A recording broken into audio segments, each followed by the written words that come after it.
Disposition. Instincts of preliminary stages. BD number 2321.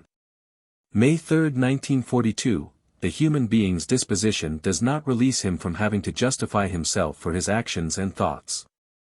For every person has strength and grace at his disposal to overcome every bad inclination if only he wants to do so.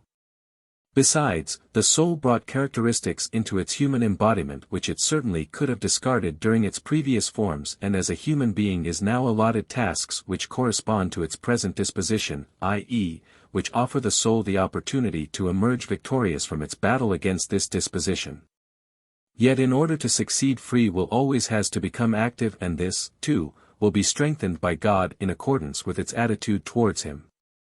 If a person musters the will to appeal to God for help in his battle against himself, against his own weaknesses and faults, then the strength to release himself from them will indeed flow to the person. Admittedly, this requires a considerable struggle, but it cannot be spared to him, because during its preliminary stages the soul had exceeded its designated limits, i.e., the spiritual substance which stayed in already less restricting forms used this lack of restriction to the absolute limit. It effectively developed its instincts to the highest degree, which it then, in its embodiment as a human being, has to reduce again, and this requires greater willpower. Likewise, the spiritual substance can have tempered itself during the preliminary stages, hence not made full use of its designated limits, with the result that it now has a less difficult battle of higher development on earth.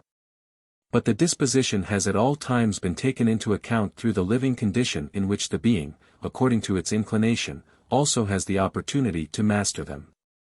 Indeed, many a person seemingly has to fight harder, yet nothing impossible will ever be expected of him, since unmeasured strength and grace is always at his disposal, but it has to be requested by him, because the soul has used its previously granted freedom in the wrong way, and this does not relieve it from its responsibility. Amen.